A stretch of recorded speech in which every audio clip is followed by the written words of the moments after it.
warahmatullahi wabarakatuh. Alhamdulillahi rabbil alamin. Wassalatu wassalamu ala asyrafil anbiya'i wal mursalin wa ala alihi wa sahbihi ajma'in. Subhanaka la ilma lana illa ma 'allamtana innaka antal alimul hakim. La haula wa la quwwata illa billahil aliyyil azim. Rabbi shrah li sadri wa yassir li amri wahlul 'uqdatam min lisani yafqahu qawli. Allahumma iftah 'alaina bi futuhil 'arifin bik. Allahumma ij'alna minal ladzina yastami'una al-qawla fayattabi'una ahsana. Allahumma 'allimna mimma jahilna wanfa'na bima 'allamtana wa zidna 'ilman nafi'an ya rabbal alamin. Qala Syekhul Musannif rahimallahu ta'ala wa nafa'na bihi wa bi 'ulumihi fid dharain amin. Kita di muka surat 27. Ya. Kata Musannif rahimahullah ta'ala,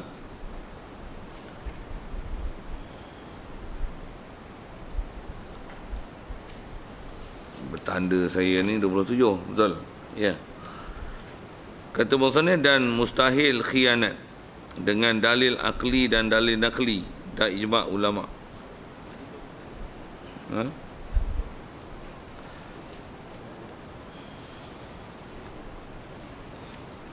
Berada pada tengah kitab. Betul. Bermula dalil akli itu jika Rasul itu khianat, buat yang ditegahnya, nescaya jahillah Tuhan, tiada tahu ambil pesuruhnya. Orang yang tiada khianat dan jahil Tuhan itu mustahil.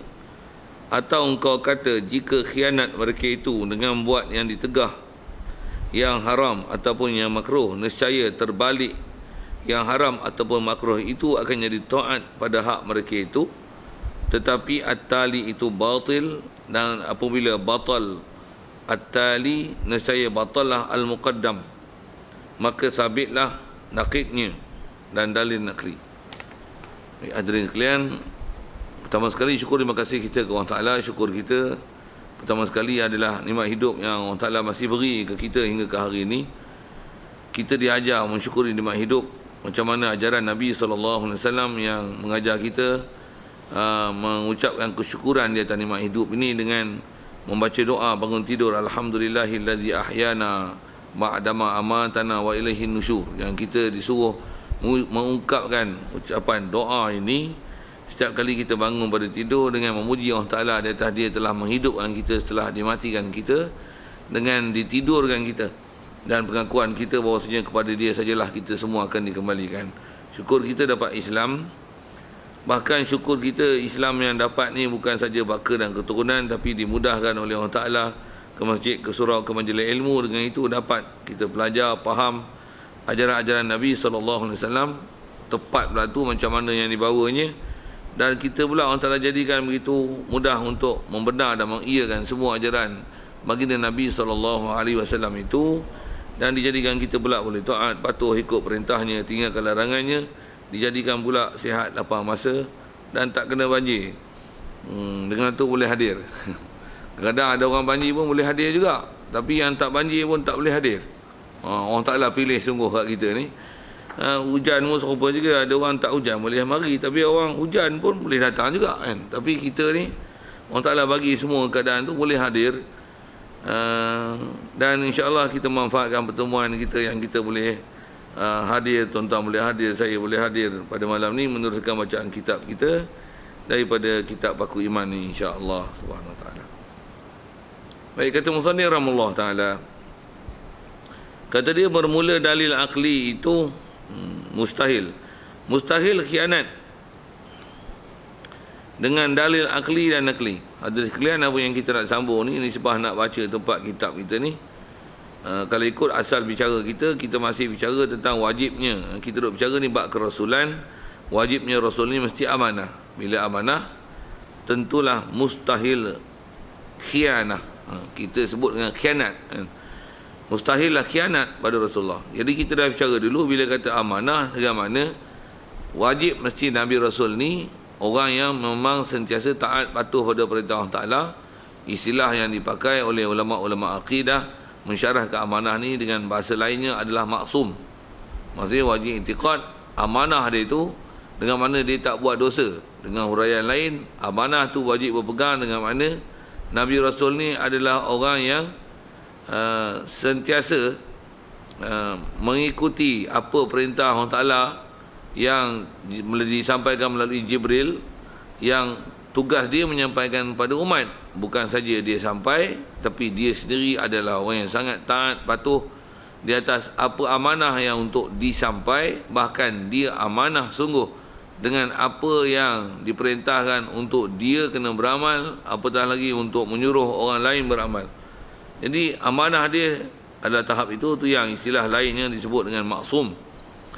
Jadi bila sabit maksumnya Nabi-Nabi Rasul, dan kita dah bicara itu beberapa perbicaraan dan permasalahan dan pengkaedahan bagaimana nak menyelesaikan kalau ada isu-isu ayat Quran yang datang, nisbah ayat Quran sendiri, begitu juga cerita-cerita yang kita dengar seolah-olah ada Nabi Rasul ni macam buat maksiat dan dosa. Bersihkan cerita itu dan tanggung kan. Kalau tak bersih pun, kalau benda tu memang tak betul, satu hal.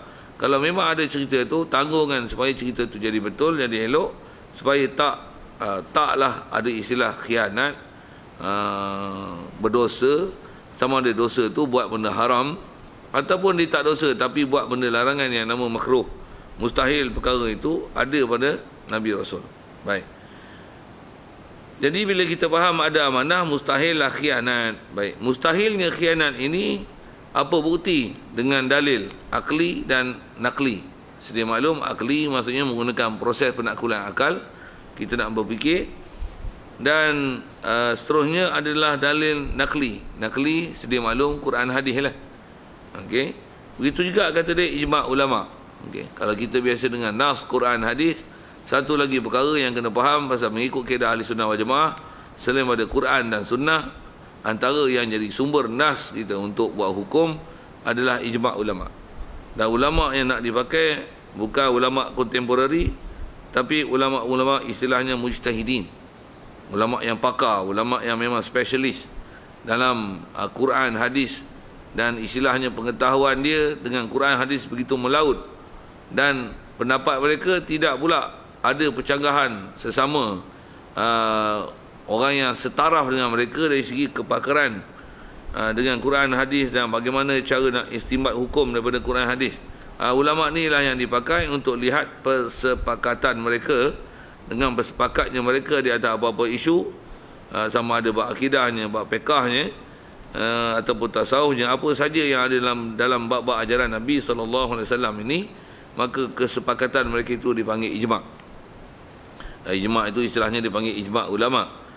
Jadi tentang benarnya Nabi Rasul ini mestilah amanah, dia takkan khianat, sabit dengan akli, nakli, begitu juga ijma'. Satu salah besar, siapa yang i'tiqad Nabi Rasul ada dosa. Kalau dia tak i'tiqad bagus, tapi jaga macam mana kita dah berjaga dulu. Cuma dah lama sikit lah pengetahuan tu kan.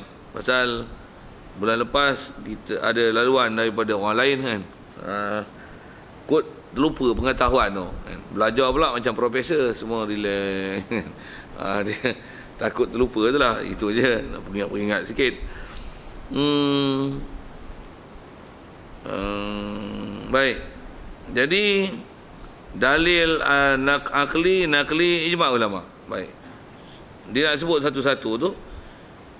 Di mana dalil aklinya? Kata dia bermula dalil akli. Bila dalil akli maksudnya kita nak berdalil dengan menggunakan penaklukan akal, dengan menggunakan kemunasabahan, berfikir.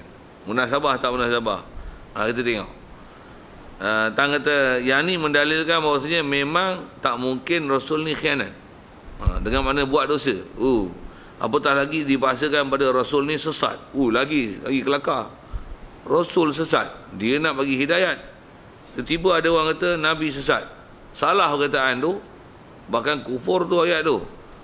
Walaupun sesat yang dikata kepada Nabi Rasul ni, kepada Nabi dan Rasul waktu dia masih kecil sekalipun, salah tu. Atas jumhur ulama ahli sunnah wal jamaah mengatakan bahawasanya Allah Ta'ala ni kita wajib i'tiqad, dia maksum, dia pelihara Nabi Rasul ni sejak pada lahir lagi. Bahkan dipelihara oleh Allah Ta'ala keturunan yang nak melahirkan jadi Nabi, jadi Rasul ini, Semuanya Allah Ta'ala dah pelihara dan Allah Ta'ala telah pastikan tidak ada Nabi-Nabi ataupun Rasul yang lahir daripada kalangan orang boleh pertikaikan baka dan keturunan dia, yang boleh dipergunakan isu itu untuk menggagalkan visi dan misi dia sebagai Rasul. Nanti orang kata orang akan pelekehkan dia di atas kesalahan dia. Kadang-kadang tak kesalahan dia, kesalahan mak bapak dia pun kadang-kadang orang pertikaikan untuk jadi halangan bagi umat mereka beriman. Allah Ta'ala dah tutup semua pintu tu. Pasal Allah fokus dalam Quran ada ayat bunyi gini, Allahu a'lamu haitsu yaj'alu risalatah. Allah Ta'ala dia amat mengetahui di mana, tempat mana, kepada siapa untuk diberikan kerasulannya. Jadi Allah Ta'ala takkan disilap bab tu. Okey.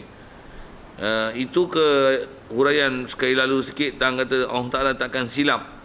Jadi mestinya Nabi ni, Rasul ni, dia takkan ada apa-apa nama khianat sejak pada lahir lagi. Satu, kalau ada bersih murni kan. Kalau ada kita boleh share lagi, share tengok kok ada apa tak selesai. Dia nak sebut dalil akli dulu. Apa dalil akal menunjukkan Rasul ni tak khianat. Baik, kaedah dia macam ni. Bermula dalil akli itu jika Rasul itu khianat. Baik. Kaedah berfikir dia macam ni. Kalau Rasul khianat, kenapa? Antara khianat tu buat yang ditegah. Bila kata Rasul khianat, sedangkan dia itu Rasul. Siapa lantik jadi Rasul ni? Siapa? Agung? Najib? Sebut Najib dah. Siapa lantik jadi Rasul? Allah lah. Allah ada ke mungkin dia jahil? Ada? Allah mungkin jahil. Najib mungkin jahil. Saja sebut situ kan. Saya pun mungkin jahil. Tapi Allah jahil mustahil.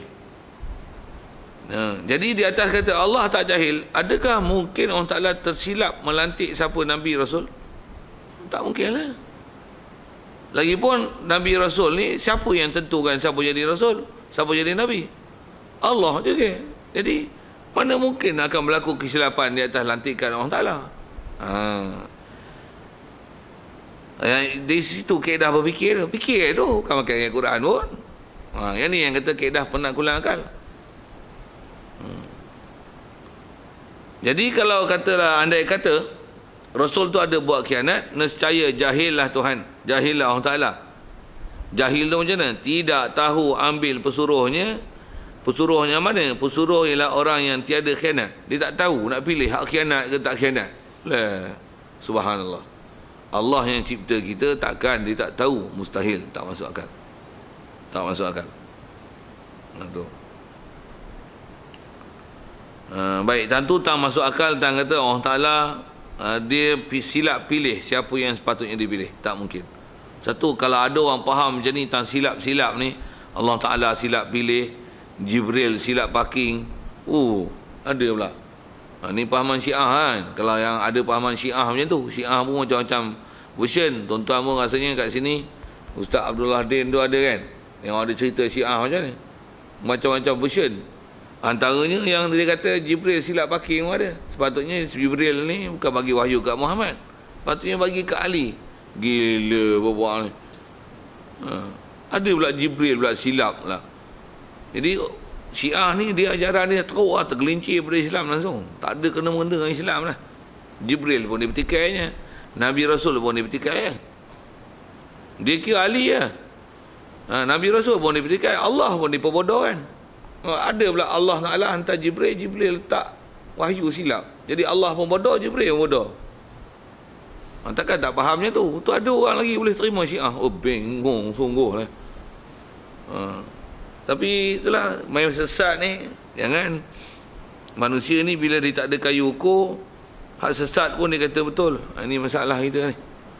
Tambah pula hak betul tak pernah belajar, hak Syiah dia belajar betul-betul. Habis kan. Ya, tentang berapa ramai kita ni yang belajar betul-betul yang ahli sunnah wal jamaah. Kalau dengan fiqah ni kita belajar mazhab Syafi'i, bohbi dengan bahasa mazhab tu kan. Berapa ramai yang belajar itu? Yang banyaknya yang tak belajar. Bila tak belajar, tengok-tengok ada orang ajar hak tak betul ni. Macam mana? Itu yang ajar tarikat, ajar sebut bila yang kata tu, ajar jalan pendek untuk jadi dapat ilmu, ajar jalan pendek untuk jadi ahli syurga. Semua pendek, shortcut, habis kena cut habis.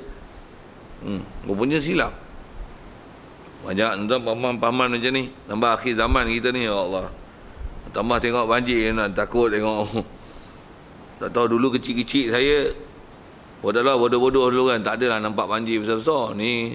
Hai, tengok stadium Kota Baru pun tu dia. Macam Kolam Renang bahasanya itulah kan. Ya Allah, hai. Tengok tu kat Kelantan, negeri awak duduk Perak, Pegalang Hulu tak adalah banjir. Tapi tengok dekat Kuala Kangsar tu, Kuala Kangsar belum Teluk Intan tu, tenggelam habis dekat Masjid Ubudiah tu.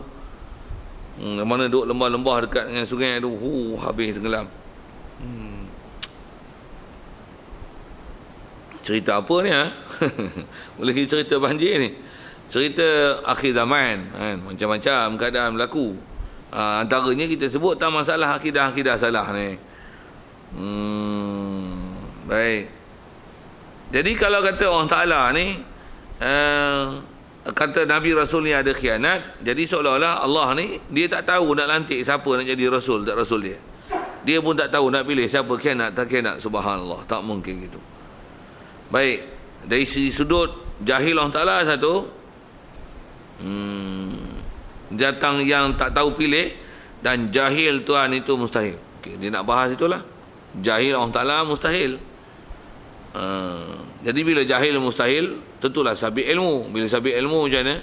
Tentulah Allah Ta'ala pilih orang yang betul, yang selayaknya untuk dilantik jadi Nabi Rasul. Jadi selayaknya jadi Nabi Rasul ni apa? Tentulah yang tak khianat, yang amanah. Jadi mestilah amanah lah. Okey, siap. Saya ni kata buku akal ni.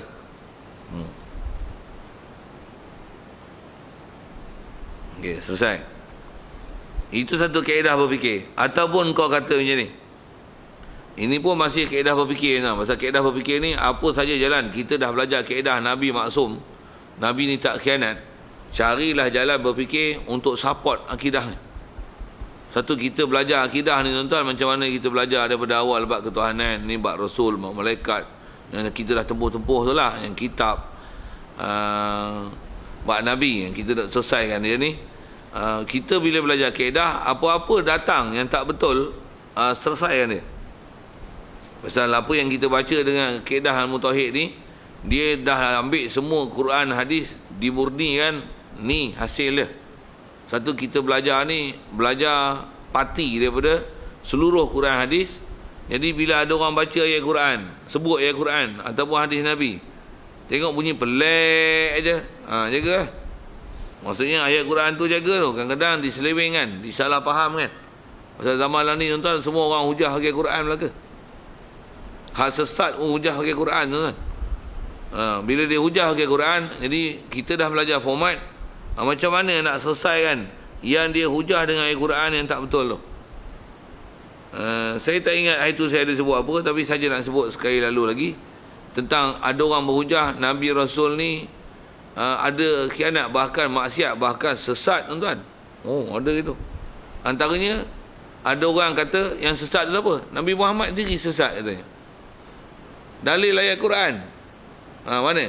Wadduha weh. Quran kata macam mana?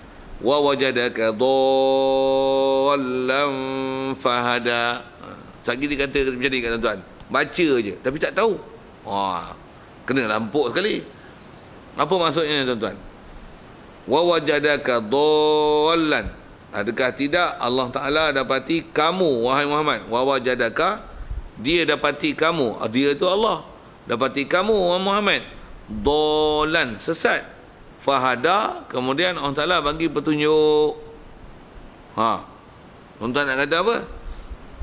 Allah kata Nabi Muhammad sesat. Takkan tuan-tuan nak kata Nabi Muhammad tak sesat? Allah kata sesat. Tuan-tuan nak hujah apa? Mana nas? Kalau jumpa tuan-tuan ambil botol ni, tuan balik kan. Ni nas dia, nampak? Itu lawan dengan kaedah keras kan. Saya nak cerita apa sebenarnya? Nak kata, zamanlah dia orang hujah ke Quran tu. Kita Quran tak hati baca. Terjemah pun buka, tuan buka mana-mana tafsir. Buka, dia cabar. Buka. Oh, betul lah. Ha, betul lah kau. Memang terjemah asal dia macam tu. Memang wawajadaka dhalan, tidak, adakah tidak disambung daripada ayat Quran tu semua pertanyaan tu. Alam nashrah laka sadrak wa wada'na anka wizrak alladhi anqadha dhahrak wa rafa'na laka dhikrak fa inna ma'al usri yusra inna ma'al usri yusra. Telajak pula dah pikir mana tu. Wadduha wal laili idza saja ma wadda'aka rabbuka wa ma qala walal akhiratu khairul laka minal ula wala sawfa yu'tika rabbuka fatarda alam yajidaka yatiman fa'awa wa wajadaka dhalan. Nah situ wa wajadaka dhalan fahada. Adakah tidak Allah Taala dapati kamu dalam keadaan sesat kemudian dia bagi kamu petunjuk. Oh, saya nak sebut apa ni? Nak kata ada ayat Quran dan memang di Malaysia kita ni hari tu keluar dalam Radio Aikim. Dia baca tafsir Wadduha, itulah syarah dia. Selamba je dia sebut itu kan. Tapi ada orang perasan dan ada rakaman yang orang ambil, tunjukkan balik, mengelepar dia rupanya. Menafi dia. Pasal apa? Salah. Satu Quran ni macam mana kita belajar bab ketuhanan dulu, kita tak boleh ambil faham direct. Pasal apa? Pasal dia terjemahan Quran, Quran ni ada bahasa sastra dia tinggi. Kadang-kadang kita tak faham. Pula tu bahasa Arab ni kadang bahasa dia dalam. Pula tu bahasa dia pula kadang-kadang satu kalimah punyai lebih kurang kat 20 makna. Kita hanya tahu satu makna je. Waktu hurai dengan makna yang kita tahu dengan kebodohan kita. Sedangkan ulama' dah murnikan dia dengan kepakaran dia. Dengan apa yang tu yang diajar kita format. Satu, kalau atas kita belajar bab Rasul tak mungkin sesat. Betul ayat Quran tu? Dhalan. Tidakkah kamu dapati Allah Ta'ala dapati kamu wahai Muhammad dalam keadaan sesat kemudian Allah Ta'ala dapat petunjuk? Memang perkataan disebut dhalan. Cuma apa maksud dhalan tu? Bukan maksud sesat dengan mana dia pun dulu sembah berhala. Ini Muhammad tak sembah berhala. Dia bukan sesat. Pasal jangan kata Nabi Muhammad, bahkan sebelum dia, mak ayah dia, sebelum tu ada juga itu datuk dia antaranya Abdul Muttalib. Begitu juga orang yang ada sezaman dengan dia tu yang dengan istilah Arabnya disebut Hunafa. Tu plural dia, singular dia, yang Hanif. Orang yang memang dengan kewarasan akal Allah Ta'ala beri pada mereka, mereka boleh menilai baik buruk. Dia orang tak sembah berhala. Dia orang tak bunuh anak, tak bunuh anak perempuan, tak minum arak, tak zina. Pasal apa? Dia kata yang ni semua tak elok. Ada manusia dengan fitrah pun Allah Ta'ala dah bagi. Yang mereka ni digelar sebagai Hanif atau Hunafa. Maksudnya orang yang memang cenderung hati dia untuk buat kebajikan dan dia boleh menilai baik buruk. Antara orang itu adalah datuk Nabi, mak ayah Nabi, dan beberapa lagi lah tokoh-tokoh ilmuwan yang ada zaman jahiliah dulu yang sebelum Rasulullah dibangkit jadi Rasul. Antaranya Nabi kita Muhammad SAW sendiri. Dia sendiri punya akhlak dan peribadi yang sangat mulia. Sebelum jadi Rasul lagi, orang telah digelarkan dia Muhammad Al-Amin. Jadi apa maksud dia? Sesat ke dia? Tak. Untuk apa maksud sesat? Itulah bagi hurai betul. Bukan sesat tu maksudnya dia ni sembah berhala. Bukan. Sesat tu dengan mana dia tercengang, dia sedang mencari. Dia tahu benda baik buruk dengan kewarasan akal Allah Ta'ala dah bagi dia. Cuma dia istilahnya tercengang, tercari manakah jalan benar. Pasal masa tu dia tak dapat wahyu lagi daripada Jibril. Satu istilahnya dhalan, sesat. Sesat bukan dengan makna tak dapat hidayat. Sesat dengan makna menyimpang daripada apa yang sepatutnya naluri fitrah, dengan supaya pergi ke jalan tempat-tempat yang baik, akhlak yang mulia. Tak, dia tak pernah tersesat dalam bab macam tu. Cuma istilah dhalan ni dengan makna dia tidak ada guider yang beri dan ajar pada dia dengan wahyu. Waktu tak ada. Jadi fahada, kemudian Allah Ta'ala bagi petunjuk. Maksudnya apa? Kemudian baru Allah Ta'ala hantar Jibril beri wahyu ke dia. Tentu sebelum daripada dia terima wahyu, dia pun mengasingkan diri ke Gua Hira untuk mengasingkan diri, duk mikir macam mana nak selesaikan masalah umat yang teruk-teruk ni. Jadi maksud dhalan tu adalah tercengang dan tak ada. Tercengang dengan keadaan manusia yang tak tentu arah, padahal akal diberi, Allah Ta'ala beri cukup baik untuk menilai dan boleh menghukum dengan warasnya apa yang baik buruk. Tapi manusia tak buat macam tu. Dia duduk tercengang itu. Dan dia tak dapat panduan daripada Jibril. Itulah maksud dhalan. Bukan dhalan sesat, tapi ada orang selamba je. Itu Nabi Muhammad pun sesat. Mulai. Tu saya tak ada botol baling tu kalau ada orang cakap itu. Nak cerita mana tuan? Asal nak sebut ada orang berhujah dengan Al-Quran untuk menunjukkan akidah-akidah dia yang batil itu. Satu, kalau tuan-tuan ada muskil dengan pening-pening dia, tanyalah pada ahli yang boleh menyelesaikan apa-apa isu-isu orang buat isu pening ni. Tengok kita macam hari ni kan. Saya baru tadi perasan hari ni 25 Christmas sebenarnya. Kita tak perasan. Awak duk pondok tuan tak pernah langsung peduli bab-bab cuti-cuti yang cuti ni lah kan, cuti-cuti umum ni. Pasal kami bukan cuti. Kami cuti Maulidur Rasul, Raya Korban cuti lah. Maulidur Rasul pun tak cuti. Cuti kita orang Ramadan, Syawal, lepas tu Zulhijjah, Raya Haji, itu ialah cuti lah, yang tak cuti. Jadi Raya Cina ke apa ke tak peduli. Baru saat ni baru perasan apa cerita ni. Jadi bila macam Christmas ni, nak sebut tang mana ni? Tang kata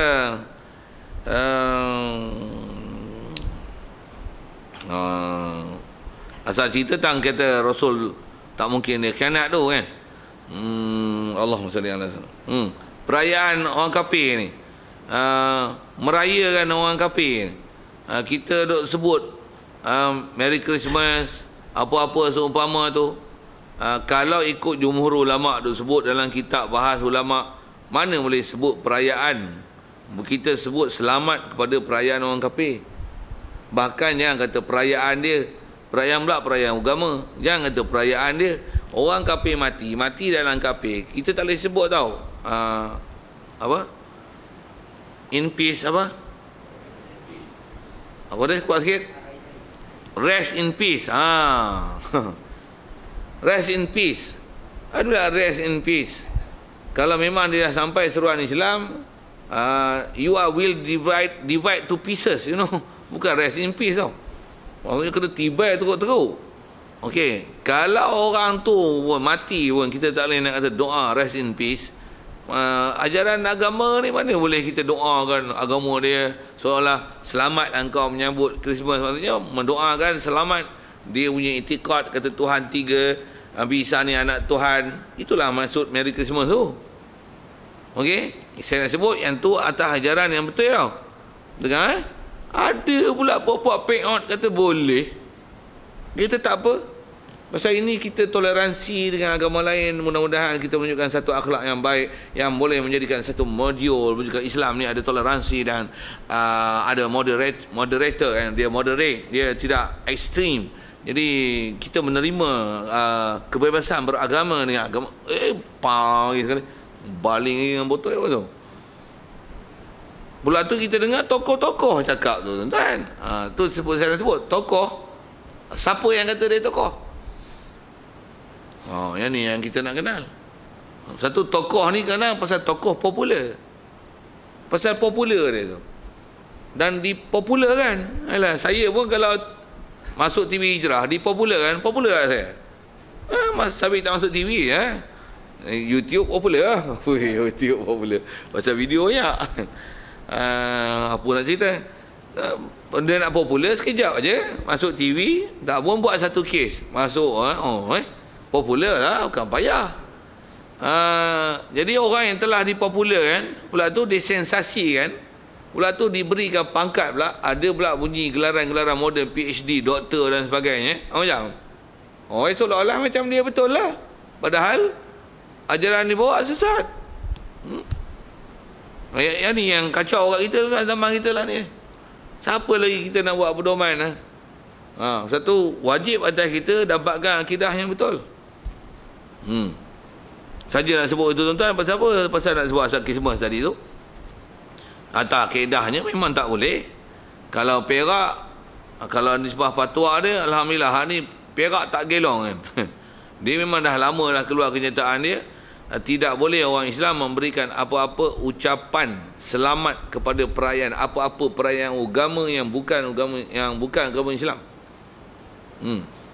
Selamat dipawali, selamat mana boleh ucap selamat. Okey, isu tu sikit. Nak sebut apa ni? Nak sebut